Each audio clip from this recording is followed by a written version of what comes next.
think the first is, depending upon how well you want to do, and particularly if you're starting a company, you need to work super hard. So what does super hard mean? When my brother and I were starting our first company, instead of getting an apartment, we just rented a small office and we slept on the couch. And we showered at the YMCA, and we're so hard up we had just one computer. So the website was up during the day and I was coding at night. 7 days a week, all the time.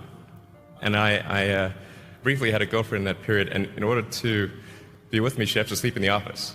So work hard like every waking hour. That's the thing I would say, particularly if you're starting a company. And I mean, if you do simple math, you say like, okay, if somebody else is working 50 hours and you're working 100, you'll get twice as much done in the course of a year as the other company. The other thing I'd say is, if you're creating a company or if you're joining a company, the most important thing is to attract great people. So either join a group that's amazing, that you really respect, or if you're building a company, you've got to gather great people. I mean, all a company is a group of people that have gathered together to create a product or service. And so depending upon how talented and hardworking that group is, and the degree to which they are focused cohesively in a good direction, that will determine the success of the company. So do everything you can to gather great people if you're creating a company. Then I'd say focus on signal over noise.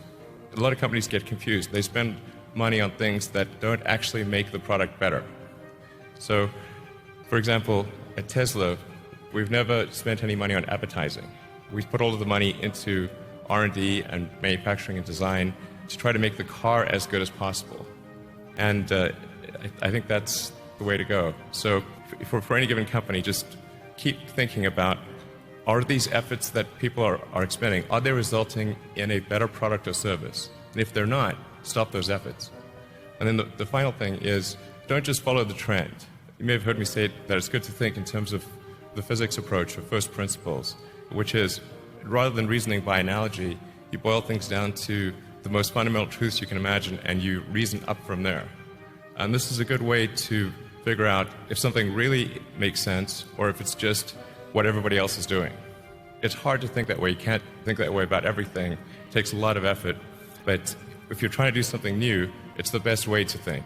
And that framework was developed by physicists to figure out counterintuitive things like quantum mechanics. So it's really a powerful method. And then I think that the final thing I would encourage you to do is, now is the time to take risk.